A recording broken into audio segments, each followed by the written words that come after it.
बहुत स्वागत है जी सारिਆਂ ਦਾ। मैं हाँ सुरिंदर ढिल्ला।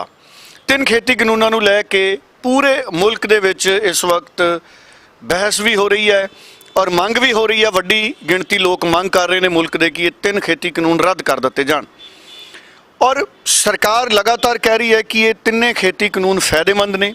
गल पंजाब ते हरियाणे की कर लीए तो साडी पोलिटिकल जमात सारी विरोध च है, भावें अकाली दल है, भावें कांग्रेस है, भावें आम आदमी पार्टी है या कोई तीसरा चौथा फ्रंट है या खब्बे पक्षी धिरां ने। हुण किसान लगातार कह रहे हैं कि खेती कानून रद्द किए जान, सरकार लगातार कह रही है खेती कानून फायदेमंद ने। पर इस दरम्यान दो चार पॉइंट ने जिन्हां ते गल करनी बहुत जरूरी है। पंजाब दे जिहड़े किसान ने की वो सारियां चीज़ां नूं समझ रहे हैं जिस करके वो मंग कर रहे हैं कि खेती कानूनों नूं रद्द किया जाए।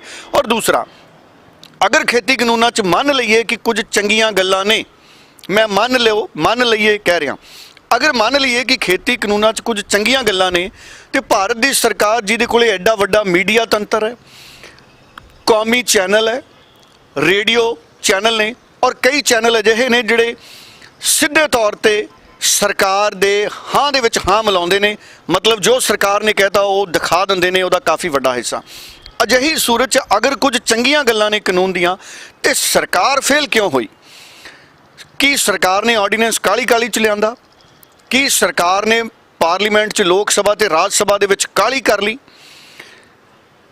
कि सब्जी रिज्जण तो पहले ही सरकार ने भांडियां च पाती? ये सारे सवाल ने जिन्हां दे उत्ते गल करनी बड़ी लाजमी है।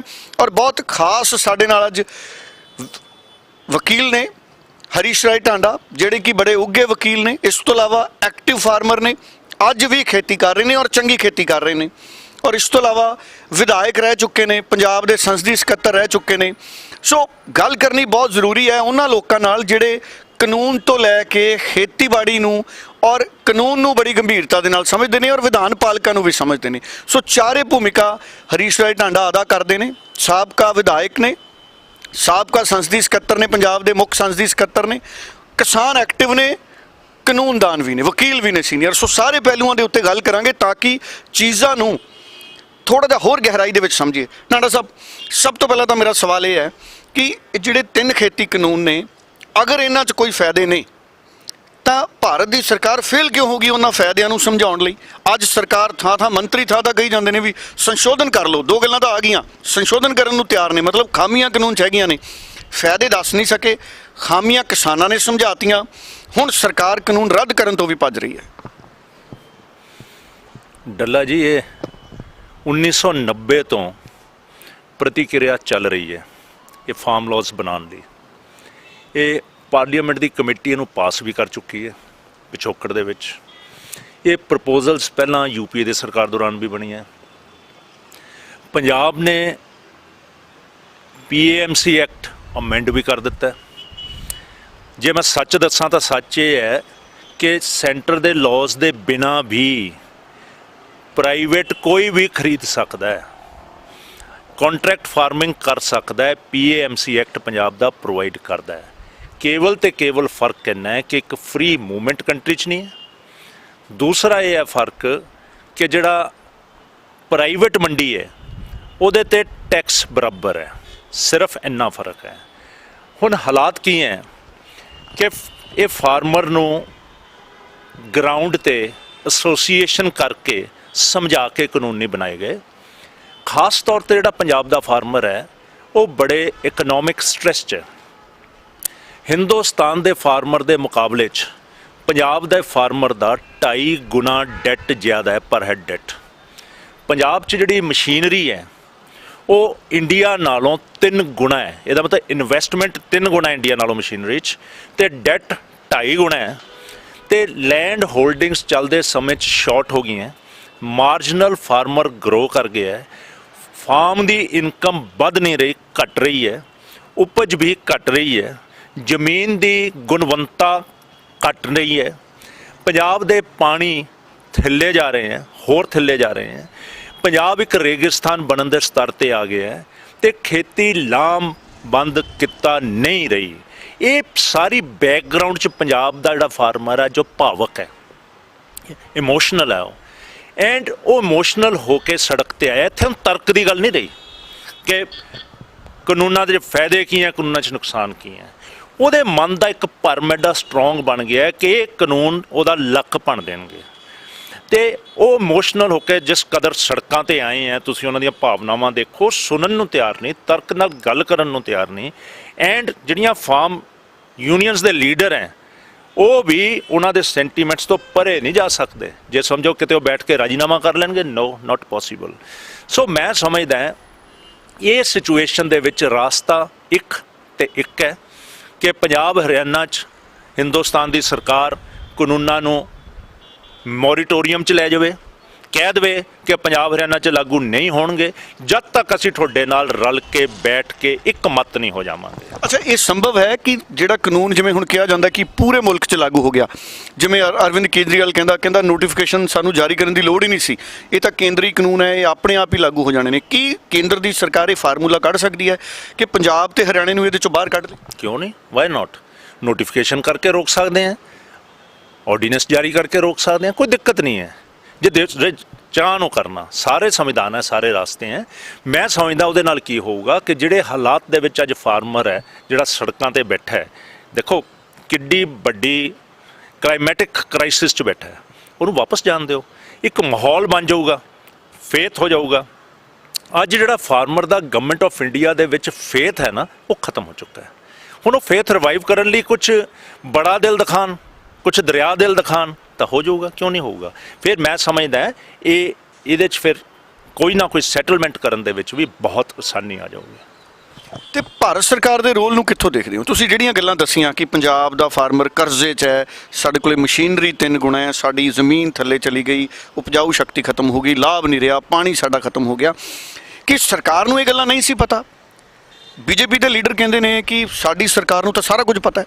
ਫਿਰ ਭਾਰਤ ਦੀ ਸਰਕਾਰ ਨੂੰ ਇਹ ਜ਼ਮੀਨੀ ਹਕੀਕਤ ਨਹੀਂ ਪਤਾ ਪੰਜਾਬ ਤੇ ਹਰਿਆਣੇ ਦੇ ਕਿਸਾਨਾਂ ਦੀ, ਤੇ ਉਹਨਾਂ ਨੇ ਪੰਜਾਬ ਤੇ ਹਰਿਆਣਾ ਦੇ ਖੇਤੀ ਹਾਲਾਤਾਂ ਨੂੰ ਪੂਰੇ ਮੁਲਕ ਦੇ ਹਾਲਾਤ ਮੰਨ ਕੇ ਕਾਨੂੰਨ ਲਾਗੂ ਕਰਤੇ।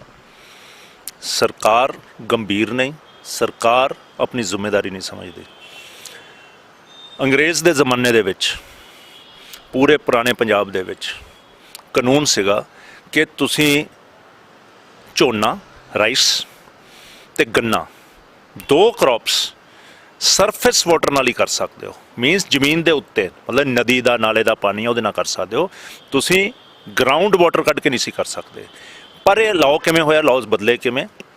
ਜਦ ਹਿੰਦੁਸਤਾਨ 'ਚ ਗ੍ਰੇਨ ਇਨਸਿਕਿਉਰਿਟੀ ਆਈ 60 ਦੇ ਐਂਡ 'ਚ, 70 ਦੇ ਸ਼ੁਰੂ 'ਚ, ਕੈਰੋਂ ਸਾਹਿਬ ਨੇ ਪੂਰੇ ਪੰਜਾਬ 'ਚ ਕੰਸੋਲੀਡੇਸ਼ਨ ਆਫ ਲੈਂਡ ਹੋਲਡਿੰਗ ਕਰਤੀ, ਚੱਕਬੰਦੀ ਕੀਤੀ।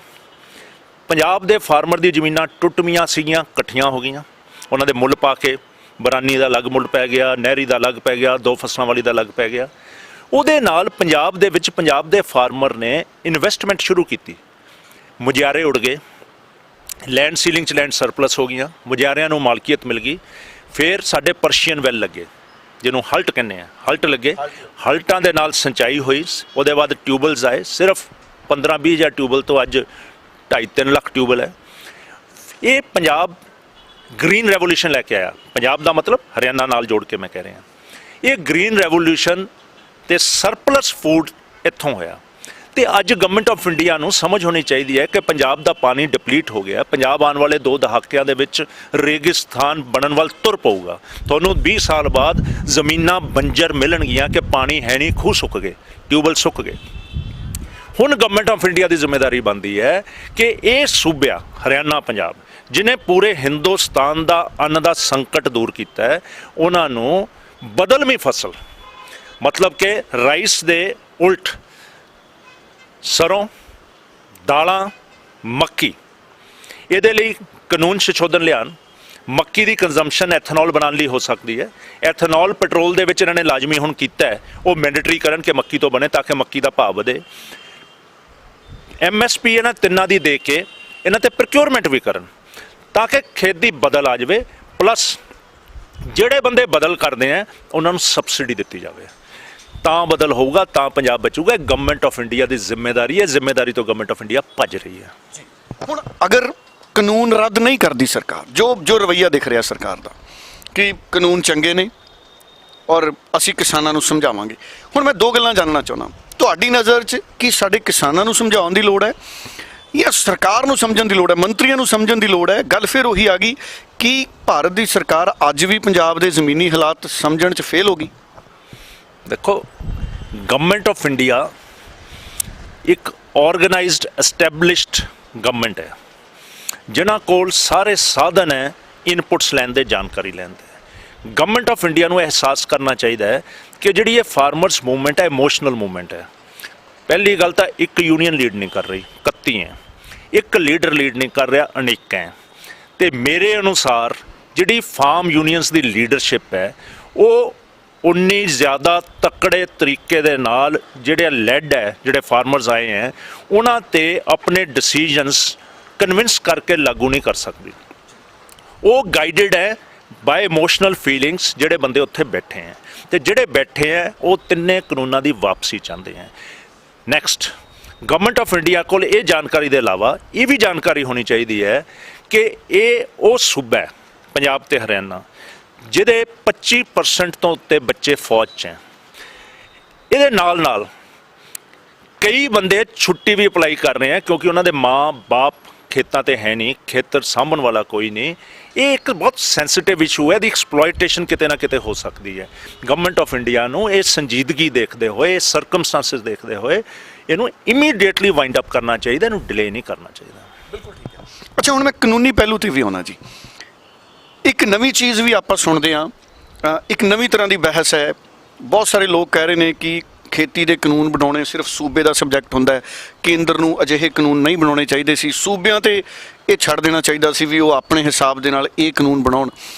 ਔਰ ਪੰਜਾਬ ਦੀ ਵਿਧਾਨ ਸਭਾ ਦੇ ਵਿੱਚ ਵੀ ਮੈਂ ਗੈਰ ਰਾਜਨੀਤਿਕ ਤੌਰ ਤੇ ਚਾਹੂੰਗਾ ਤੁਸੀਂ ਟਿੱਪਣੀਆਂ ਕਰੋ। ਪੰਜਾਬ ਦੀ ਵਿਧਾਨ ਸਭਾ 'ਚ ਵੀ ਜਿਹੜੇ ਮਤੇ ਪਾਸ ਕੀਤੇ ਗਏ ਉਹ ਸਰਬਸੰਮਤੀ ਨਾਲ ਕੀਤੇ ਗਏ। ਦੇਖੋ, ਅਕਾਲੀ ਦਲ ਵੀ ਸੀ, ਆਮ ਆਦਮੀ ਪਾਰਟੀ ਵੀ ਸੀ, ਬੀਜੇਪੀ ਛੱਡ ਕੇ ਬੈਂਸ ਵਾਲੇ ਵੀ ਸੀ, ਲਿਪ ਵਾਲੇ ਵੀ ਸੀ ਦੋ, ਔਰ ਕਾਂਗਰਸ ਵੀ ਸੀ। ਇਹ ਨਾ ਸਮਝੀਏ ਵੀ ਉਹ ਕੈਪਟਨ ਅਮਰਿੰਦਰ ਨੇ ਮਤੇ ਲਿਆਂਦੇ ਜਾਂ ਕਾਨੂੰਨ ਕੈਪਟਨ ਅਮਰਿੰਦਰ ਦੇ ਆ। ਉਹ ਪੰਜਾਬ ਦੀ ਵਿਧਾਨ ਸਭਾ ਦੇ ਕਾਨੂੰਨ ਨੇ, ਉਹ ਗੁੰਮ ਹੀ ਗਏ। ਕਿ ਕੱਲ੍ਹ ਨੂੰ ਇਹ ਤਾਂ ਨਹੀਂ ਹੋਊਗਾ ਵੀ ਅਸੀਂ ਪੰਜਾਬ ਦੀ ਵਿਧਾਨ ਸਭਾ ਦੇ ਵਿੱਚ ਕੋਈ ਕਾਨੂੰਨ ਬਣਾਵਾਂਗੇ ਜਾਂ ਮਤਾ ਪਾਸ ਕਰਾਂਗੇ ਜਾਂ ਸੰਸ਼ੋਧਨ ਪਾਸ ਕਰਾਂਗੇ ਤੇ ਸਾਨੂੰ ਸੰਘਰਸ਼ ਕਰਨੇ ਪੈਣ ਵੀ ਸਾਡੇ ਕਾਨੂੰਨ ਪਾਸ ਕਰ ਦਿਓ ਜੀ। ਰਾਜਪਾਲ ਸਾਹਿਬ ਵੱਲੋਂ ਕੋਈ ਅਪਡੇਟ ਨਹੀਂ ਉਹਨਾਂ ਕਾਨੂੰਨਾਂ ਦਾ ਕੀ ਬਣਿਆ। ਬੀਜੇਪੀ ਵਾਲਿਆਂ ਨੇ ਚਿੱਠੀ ਦਿੱਤੀ, ਰਾਜਪਾਲ ਸਾਹਿਬ ਨੇ ਡੀਜੀਪੀ ਔਰ ਮੁੱਖ ਸਕੱਤਰ ਨੂੰ ਤਲਬ ਕਰ ਲਿਆ।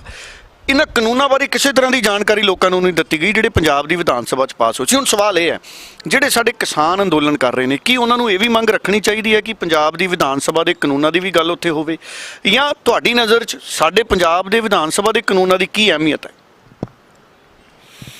ਪਹਿਲੀ ਗੱਲ ਤਾਂ ਜਿਹੜੀ ਮੰਡੀਆਂ ਦਾ ਕਾਨੂੰਨ ਹੈ ਪੰਜਾਬ ਦਾ, ਉਹ ਵੀ ਪੜ੍ਹ ਲੈਣਾ ਚਾਹੀਦਾ ਸਾਰਿਆਂ ਨੂੰ। ਉਹਦੇ 'ਚ ਵੀ ਪ੍ਰਾਈਵੇਟ ਮੰਡੀ ਅਲਾਊਡ ਹੈ। ਦੂਜੀ ਚੀਜ਼, ਇਹ ਜਦ ਇੱਕ ਭਾਵਕ ਅੰਦੋਲਨ ਬਣ ਕੇ ਉੱਭਰਿਆ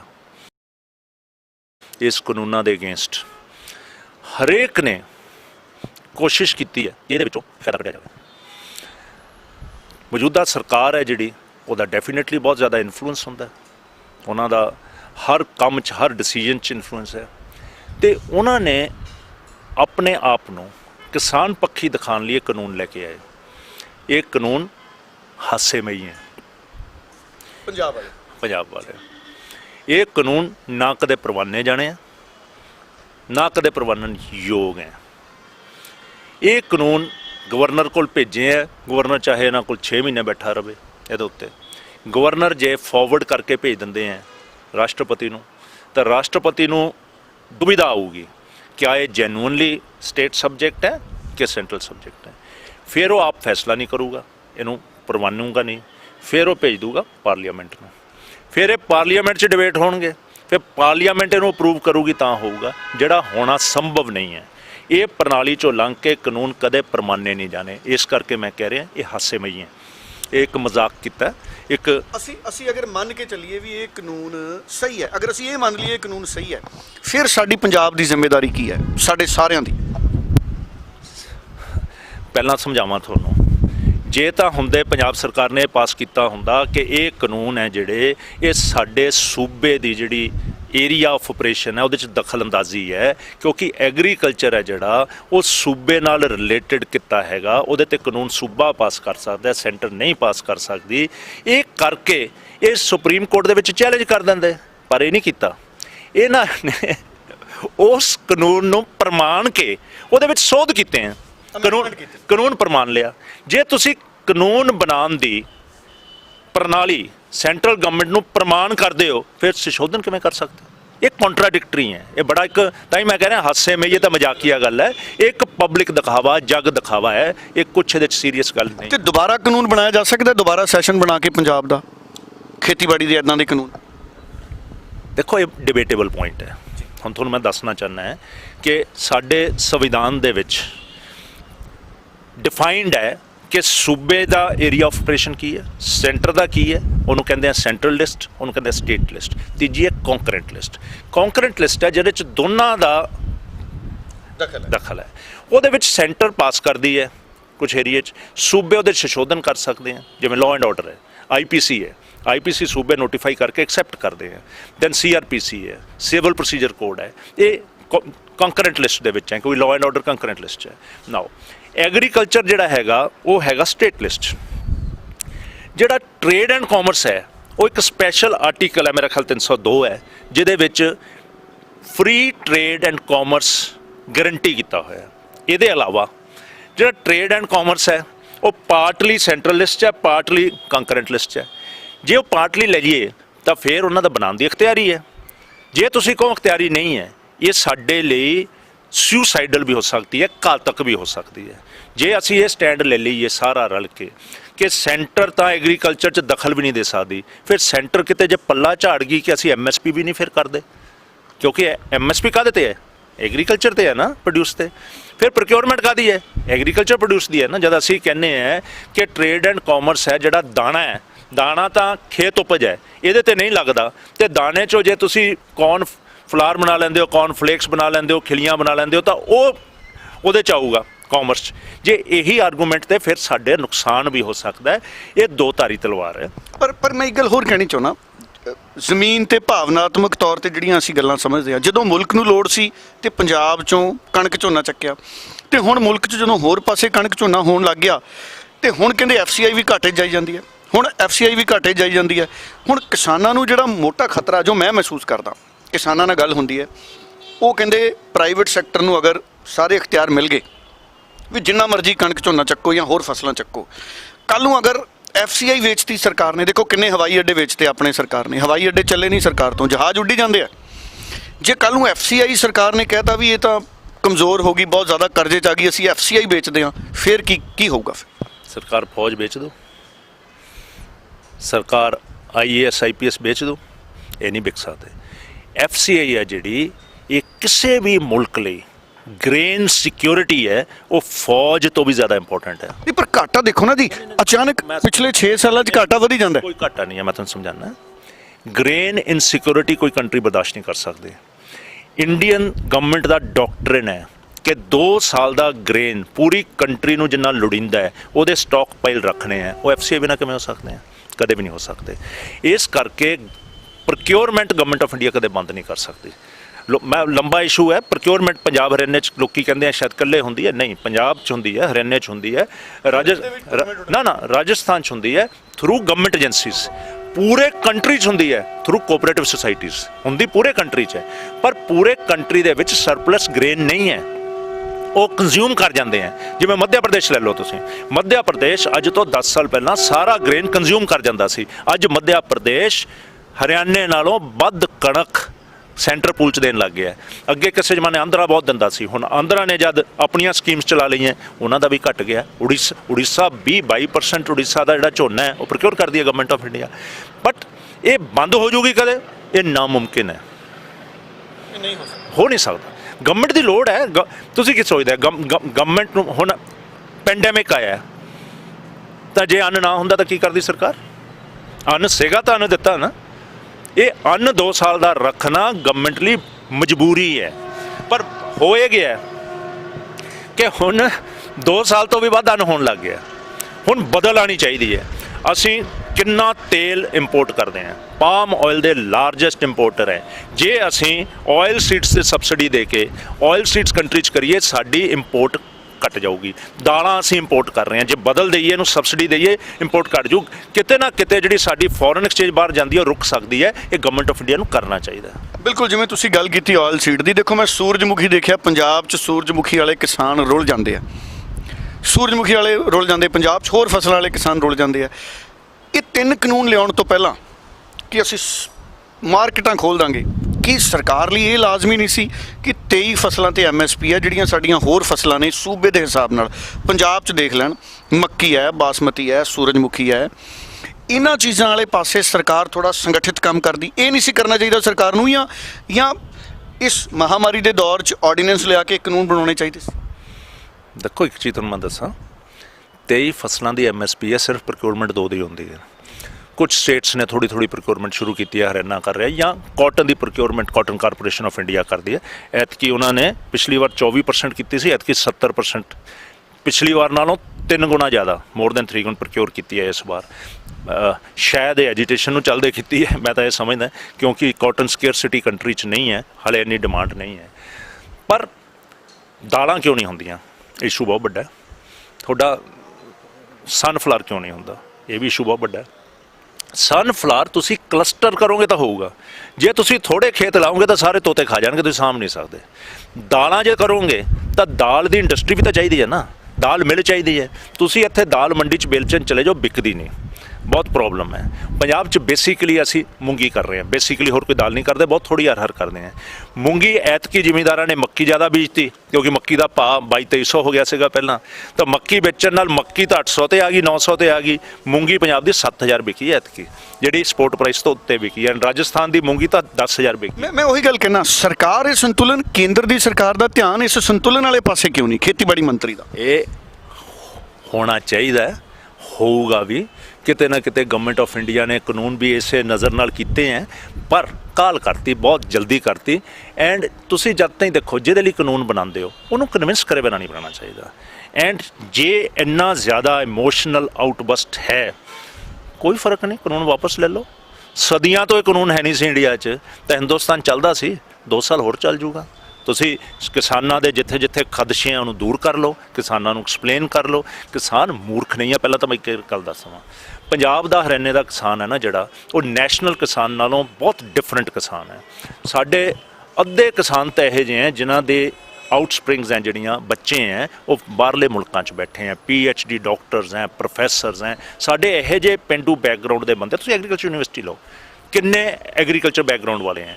ਤੁਸੀਂ ਜਨਰਲ ਪਬਲਿਕ ਸਰਵਿਸ ਲੈ ਲਓ, ਤੁਸੀਂ PCS ਲੈ ਲਓ, ਤੁਸੀਂ IES ਲਓ, ਦੇਖੋ ਪੰਜਾਬ ਦੇ ਕਿੰਨੇ ਜ਼ਿਆਦਾ ਕਿਸਾਨਾਂ ਦੇ ਬੱਚੇ ਹੈ। ਸੋ ਡੋਂਟ ਥਿੰਕ ਕਿ ਉਹ ਅਨਪੜ੍ਹ ਹੈ, ਦੇ ਆਰ ਨੌਲੇਜੇਬਲ। ਐਂਡ ਦੂਜੀ ਹੋਰ ਗੱਲ ਦੱਸ ਦਵਾਂ ਮੈਂ ਤੁਹਾਨੂੰ, ਜਿਹੜੀ ਗਿਆਨਤ ਹੈ, ਵਿਜ਼ਡਮ ਜਿਹਨੂੰ ਕਹਿੰਦੇ ਹੋ, ਤੇ ਐਜੂਕੇਸ਼ਨ, ਇਹ ਦੋਨੇ ਅਲੱਗ ਸਬਜੈਕਟ ਹੈ। ਮਹਾ PhD ਪੜ੍ਹਿਆ ਲਿਖਿਆ ਕੋਹਾਂ ਦੂਰ ਹੋ ਸਕਦਾ ਗਿਆਨ ਤੋਂ, ਅਨਪੜ੍ਹ ਹੈ ਜਿਹੜਾ ਉਹ ਵਿਗਿਆਨੀ ਵੀ ਹੋ ਸਕਦਾ ਹੈ। ਹੁਣ ਤੁਸੀਂ ਫਾਰਮਰ ਜਿਹੜਾ ਖੇਤੀ ਆਪ ਕਰਦਾ ਹੈ, ਉਹਨੂੰ ਕਹੇ ਤੈਨੂੰ ਪਤਾ ਨਹੀਂ ਖੇਤੀ ਬਾਰੇ, ਇਹ ਹੋ ਸਕਦਾ ਹੈ ਕਿ ਉਹਦਾ ਜਿਹੜਾ ਨਜ਼ਰੀਆ ਦੇਖਣ ਦਾ ਹੋਰ ਹੈ, ਉਹਨੂੰ ਸਮਝ ਨਹੀਂ ਆ ਰਿਹਾ, ਤਕਨੀਕ ਦੀ ਜਾਣਕਾਰੀ ਨਾ ਹੋਵੇ। ਨਹੀਂ, ਤਕਨੀਕ ਪੂਰੀ ਜਾਣਦੇ ਆ, ਤਕਨੀਕ ਦੀ ਜਾਣਕਾਰੀ ਤਾਂ ਉਹ ਬੈਰੀਅਰ ਭੰਨ ਕੇ ਦਿਖਾ ਨਹੀਂ ਦਿੱਤੀ। ਕਿੱਦਾਂ ਕੱਲ੍ਹ ਇੱਕ ਮੁੰਡੇ ਨੇ ਟਰੈਕਟਰ ਤੇ ਘੜੀਸ ਕੇ ਬੋਲਡਰ ਸਾਰੇ ਹਟਾ ਦਿੱਤੇ, ਇਹਨਾਂ ਦੇ ਜਿੰਨੇ ਸ਼ੈੱਲ ਜਾਂਦੇ ਸੀ ਉਹ ਸਾਰੇ ਦੇ ਸਾਰੇ ਸ਼ੈੱਲ ਉਹਨੇ ਕੰਬਲ ਗਿੱਲਾ ਕਰਕੇ ਉੱਤੇ ਪਾਇਆ ਹੋਇਆ ਸੀ। ਟੈਕਨੀਕ ਨਾ ਸਿਖਾਓ, ਇਹ ਸਾਰੇ ਟੈਕਨੀਕ ਜਾਣਦੇ, ਜੁਗਾੜੂ ਹੈ ਸਾਡੇ ਤਾਂ। ਇਹਨੂੰ ਤਾਂ ਜੋ ਕਹੋ ਨਾ ਉਹ ਕਰ ਦੂਗਾ ਪੰਜਾਬ ਦਾ ਕਿਸਾਨ, ਹਰਿਆਣੇ ਦਾ ਕਿਸਾਨ। ਪਰ you have to convince them, ਉਹਨਾਂ ਨੂੰ ਇੱਕ ਪੇਜ ਟੇਬਲ ਤੇ ਲਿਆ ਕੇ ਸਮਝਾਉਣਾ ਪਊਗਾ। ਇਹ ਸਲਾਹ 'ਚ ਨਹੀਂ ਸਮਝਣਾ ਉਹਨਾਂ ਨੇ। ਆਖਰੀ ਸਵਾਲ ਲਊਂਗਾ, ਗੱਲਬਾਤ ਬੜੀ ਇੰਟਰਸਟਿੰਗ ਹੈ, ਆਉਂਦੇ ਦਿਨਾਂ ਦੇ ਵਿੱਚ ਹੋਰ ਵੀ ਕਰਾਂਗੇ। ਹੁਣ ਫਾਰਮੂਲਾ, ਹੁਣ ਮੀਟਿੰਗ ਦਰ ਮੀਟਿੰਗ ਹੋ ਰਹੀ ਹੈ, ਹੁਣ 8 ਤਰੀਕ ਨੂੰ ਮੀਟਿੰਗ ਹੈ। ਫਾਰਮੂਲਾ ਮੈਂ 8 ਤਰੀਕ ਦੀ ਮੀਟਿੰਗ ਵੀ ਛੱਡਦਾ, ਸਰਕਾਰ ਹੁਣ ਇਹਦਾ ਫਾਰਮੂਲਾ ਕੀ ਕੱਢੇ ਜਿਹਦੇ ਨਾਲ ਕਿਸਾਨਾਂ ਦੇ ਖਦਸ਼ੇ ਵੀ ਦੂਰ ਹੋਣ ਔਰ ਸਰਕਾਰ ਵੀ ਚਾਹਵੇ ਵੀ ਇਹ ਜਿਹੜਾ ਰੇੜ ਕਹਿ ਮੁੱਕੇ, ਔਰ ਪੰਜਾਬ ਦਾ, ਹਰਿਆਣੇ ਦਾ ਔਰ ਮੁਲਕ ਦਾ ਭਲਾ ਇਹਦੇ 'ਚ। ਜੇ ਮੈਂ ਹੈਂਡਸ ਕਲਿੱਕ ਕਰਾਂ, ਐਂ ਕਰੂੰਗਾ ਵਿੱਚ ਵੜੂੰਗਾ, ਜੇ ਮੈਂ ਉਂਗਲੀ ਤੋਂ ਉਂਗਲੀ ਫਸਾ ਦਾਂ, ਨਹੀਂ ਹੋਊਗਾ। ਨਾਓ ਫਾਰਮਰ ਵੀ ਜ਼ਿੱਦੀ ਨੇ ਕਿ ਤਿੰਨੇ ਵਾਪਸ ਲਓ, ਸੈਂਟਰ ਵੀ ਜ਼ਿੱਦ 'ਚ ਹੈ, ਵਾਪਸ ਨਹੀਂ ਹੋਣੇ, ਇਹਦੇ ਸੰਸ਼ੋਧਨ ਦੱਸੋ। ਮੈਨੂੰ ਕੁਝ ਨਜ਼ਰ ਨਹੀਂ ਆਉਂਦਾ। ਐਂਡ ਪਿਛਲੀ ਮੀਟਿੰਗ 'ਤੇ ਫਾਰਮਰਸ ਨੇ ਕੁਝ ਐਕਸਪ੍ਰੈਸ਼ਨ ਕਰਨ ਦੀ ਕੋਸ਼ਿਸ਼ ਕੀਤੀ ਸੀ ਆ ਕੇ, ਕਿ 2 ਮੰਨ ਲਏ, ਅੱਧਾ ਮੰਨ ਲਿਆ, ਉਸੇ ਟਾਈਮ ਉਹਨਾਂ ਨੂੰ ਰਿਬਟ ਕੀਤਾ ਪਬਲਿਕ ਨੇ। ਮੈਂ ਤੁਹਾਨੂੰ ਦੱਸਿਆ ਨਾ ਕਿ ਉਹ ਲੀਡਰ ਨਹੀਂ ਹੈ, ਲੀਡਰ ਨੀਚੇ ਬੈਠੇ ਹੈ। ਫਿਰ ਹੁਣ ਉਹਨਾਂ ਨੇ ਦੂਜੀ ਗੱਲ ਕੀਤੀ ਕਿ ਗਵਰਨਮੈਂਟ ਫੇਸ ਸੇਵਰ ਚਾਹੁੰਦੀ ਹੈ ਕਿ ਕਿਸੇ ਢੰਗ ਦੇ ਨਾਲ ਉਹਨਾਂ ਦਾ ਜੱਗ ਦਿਖਾਵੀ ਬਚ ਜਾਵੇ ਨਾ। ਜੱਗ ਦਿਖਾਵੀ ਬਚਾਉਣ ਲਈ ਉਹਨਾਂ ਨੇ ਕਿਹਾ ਕਿ ਉਹ ਕਹਿੰਦੇ ਆ ਭਾਈ ਜੋ ਬਦਲਣਾ ਬਦਲ ਦਿੰਦੇ ਆ, ਵਾਪਸ ਲੈਣ ਵਾਲੀ ਗੱਲ ਨਾ ਕਰੋ। ਇੰਨੀ ਗੱਲ ਇੱਕ ਨੇ ਕੱਢੀ, ਉਹਨੂੰ ਉੱਥੇ ਹੀ ਗੱਲ ਪੈ ਗਈ। ਸੋ ਇਹ ਹੋਣੀ ਨਹੀਂ, ਇਹ ਨਕਲਸ ਅਗੇਂਸਟ ਨਕਲਸ ਹੈ। ਇਹ ਨਹੀਂ ਹੋਣੀ। ਸੋ ਇਹ ਗਵਰਨਮੈਂਟ ਆਫ ਇੰਡੀਆ ਨੂੰ ਸਮਝਣੀ ਪਊਗੀ, ਫਾਰਮਰ ਨੇ ਨਹੀਂ ਸਮਝਣੀ। ਗਵਰਨਮੈਂਟ ਆਫ ਇੰਡੀਆ ਨੂੰ ਸਮਝਣੀ ਪੈਣੀ ਹੈ, ਕਿਉਂਕਿ ਗਵਰਨਮੈਂਟ ਆਫ ਇੰਡੀਆ ਤੇ ਕਿਸੇ ਚੀਜ਼ ਦਾ ਇਮੋਸ਼ਨਲ ਭਾਰ ਨਹੀਂ ਹੈ, ਉਹ ਫਾਰਮ ਲੀਡਰਸ ਤੇ ਹੈ। ਗਵਰਨਮੈਂਟ ਨੂੰ ਵਿਡਰਾਅ ਕਰ ਲੈਣਾ ਚਾਹੀਦਾ, ਆਲਰੇਡੀ ਲੇਟ ਹੈ, ਬਹੁਤ ਪਹਿਲਾਂ ਕਰ ਲੈਣਾ ਚਾਹੀਦਾ ਸੀ। ਜੇ ਇਹਨਾਂ ਨੇ ਡਿਸਕਸ਼ਨ ਕਰਨੀ ਸੀ ਆਰਡੀਨੈਂਸ ਦੇ ਬਾਅਦ ਕਰ ਲੈਂਦੇ, ਉਦੋਂ ਮੁੱਕ ਜਾਣਾ ਸੀ ਮਾਹੌਲ, ਉਦੋਂ ਆ ਨਹੀਂ ਸੀ ਆਉਣਾ। ਹੁਣ ਜਿਹੜੇ ਮਾਹੌਲ ਤੇ ਪਹੁੰਚ ਗਿਆ, ਗਵਰਨਮੈਂਟ ਆਫ ਇੰਡੀਆ ਨੂੰ ਰਿਲਾਈਜ਼ ਕਰਨਾ, ਵਾਪਸ ਲੈ ਲੈਣਾ ਚਾਹੀਦਾ। ਗੁੱਡਵਿਲ ਜਿੱਤਣੀ ਚਾਹੀਦੀ ਹੈ farmer the, and Punjab farmers ਲਈ ਕੋਈ ਵੱਡੇ ਦਾ ਵੱਡਾ ਪੈਕੇਜ ਦੇਣਾ ਚਾਹੀਦਾ ਪੰਜਾਬ ਹਰਿਆਣਾ ਲਈ। ਚਲੋ ਬਹੁਤ ਬਹੁਤ ਧੰਨਵਾਦ। ਸੋ ਹਰੀਸ਼ ਰਾਏ ਟਾਂਡਾ ਵਕੀਲ ਵੀ ਨੇ, ਬਹੁਤ ਸੀਨੀਅਰ ਵਕੀਲ ਨੇ, ਮੁੱਖ ਸੰਸਦੀ ਸਕੱਤਰ ਰਹੇ ਨੇ, ਜਿਵੇਂ ਮੈਂ ਪਹਿਲੀ ਵਾਰੀ ਵੀ ਕਿਹਾ, ਔਰ ਖੁਦ ਕਿਸਾਨ ਨੇ, ਹੁਣ ਵੀ ਡੇਅਰੀ ਦੇ ਧੰਦੇ ਦੇ ਵਿੱਚ ਵੀ ਨੇ ਹਰੀਸ਼ ਰਾਏ ਟਾਂਡਾ ਸਾਹਿਬ, ਔਰ ਸਾਬਕਾ ਐਮਐਲਏ ਵੀ ਨੇ। ਸੋ ਕਈ ਜ਼ਿੰਦਗੀ 'ਚ ਤਜਰਬੇ ਨੇ, ਔਰ ਇਹਨਾਂ ਨੇ ਆਪਣੇ ਤਜਰਬੇ ਨਾਲ ਕਈ ਗੱਲਾਂ ਨੇ ਜਿਹੜੀਆਂ ਸਾਡੇ ਨਾਲ ਕੀਤੀਆਂ ਨੇ। ਸੋ ਵੱਖ-ਵੱਖ ਪਹਿਲੂ ਨੇ, ਫਿਰ ਇੱਕ ਵਾਰੀ ਗੱਲ ਕਰਾਂਗੇ ਹੋਰ ਬੜੀ ਵਿਸਥਾਰ 'ਚ ਕਈ ਮੁੱਦਿਆਂ ਦੇ ਉੱਤੇ ਹਰੀਸ਼ ਰਾਏ ਟਾਂਡਾ ਹੋਰਾਂ ਨਾਲ ਗੱਲ ਇਹਨਾਂ ਵਿਸ਼ਿਆਂ ਤੇ ਹੋਏਗੀ। ਔਰ ਨਿਚੋੜ ਇਹੀ ਹੈ ਕਿ ਸਰਕਾਰ ਨੂੰ ਕਿਸੇ ਗੱਲ ਦੀ ਸੰਗ ਕੀਤੇ ਬਿਨਾਂ ਖੁੱਲ੍ਹਾ ਦਿਲ ਦਿਖਾਉਣਾ ਚਾਹੀਦਾ ਤੇ ਇਹ ਕਾਨੂੰਨ ਰੱਦ ਕਰ ਦੇਣੇ ਚਾਹੀਦੇ ਨੇ, ਜਾਂ ਆਰਡੀਨੈਂਸ ਤੋਂ ਪਹਿਲਾਂ ਹੀ ਸਰਕਾਰ ਵਿਚਾਰ ਚਰਚਾ ਕਰਦੀ, ਜਾਂ ਆਰਡੀਨੈਂਸ ਤੋਂ ਬਾਅਦ ਵੀ ਖੁੱਲ੍ਹੀ ਗੱਲ ਹੈ ਜਿਹੜੀ ਮੁਲਕ 'ਚ ਇਹਨਾਂ ਕਾਨੂੰਨਾਂ ਦੀ ਹੋਣੀ ਚਾਹੀਦੀ ਸੀ, ਨਾ ਕਿ ਕਾਲੀ ਜਿਵੇਂ ਧਾਰਾ 370 ਲਿਆਂਦੀ ਸੀ। ਠੀਕ ਹੈ, ਉਹਦਾ ਸਵਾਗਤ ਹੈ ਧਾਰਾ 370 ਹਟਾਉਣ ਦਾ, ਤਰੀਕੇ ਦਾ ਸਵਾਗਤ ਨਹੀਂ ਸੀ। ਸੋ ਇਹ ਵੀ ਤਰੀਕੇ ਦਾ ਸਵਾਗਤ ਨਹੀਂ ਜਿਸ ਤਰੀਕੇ ਨਾਲ ਇਹ ਕਾਨੂੰਨ ਲਿਆਂਦੇ ਗਏ ਨੇ। ਸੋ ਇਸ ਕਰਕੇ ਕਿਸਾਨਾਂ ਨੂੰ ਸਰਕਾਰ ਸਹੀ ਤਰੀਕਾ ਵਰਤ ਕੇ ਅਗਰ ਸਮਝਾਉਂਦੀ ਤੇ ਆਜ਼ਾਦ ਸਥਿਤੀਆਂ ਨਾ ਹੁੰਦੀਆਂ, ਔਰ ਅਗਰ ਕੋਈ ਕਮੀਆਂ ਹੁੰਦੀਆਂ ਉਸੇ ਵੇਲੇ ਕਿਸਾਨ ਸਮਝਾ ਦਿੰਦੇ ਸਰਕਾਰ ਨੂੰ ਵੀ, ਔਰ ਸੋਧਾਂ ਹੋ ਜਾਂਦੀਆਂ। ਸੋ ਹੁਣ ਸੋਧਾਂ ਦੀ ਗੁੰਜਾਇਸ਼ ਵੀ ਨਹੀਂ। ਸੋ ਸਰਕਾਰ ਨੂੰ ਚਾਹੀਦਾ ਕਿ ਕਾਨੂੰਨਾਂ ਨੂੰ ਰੱਦ ਕਰਕੇ ਨਵੇਂ ਸਿਰੇ ਤੋਂ ਕਿਸਾਨਾਂ ਦੇ ਨਾਲ ਗੱਲਬਾਤ ਕਰਕੇ ਜਿਹੜੇ ਇਹ ਕਾਨੂੰਨ ਨੇ ਦੁਬਾਰਾ ਇਹਨਾਂ ਦੇ ਵਿੱਚ ਸੁਧਰੇ ਰੂਪ 'ਚ ਇਹਨਾਂ ਨੂੰ ਲਾਗੂ ਕੀਤਾ ਜਾ ਸਕਦਾ ਹੈ। ਔਰ ਫਿਲਹਾਲ ਬਹੁਤ ਬਹੁਤ ਧੰਨਵਾਦ। ਫਿਰ ਮੁਲਾਕਾਤ ਹੋਏਗੀ ਬਿਲਕੁਲ ਖਾਸ ਅਤੇ ਲੇਟੈਸਟ ਅਪਡੇਟਸ ਦੇ ਨਾਲ। ਧੰਨਵਾਦ।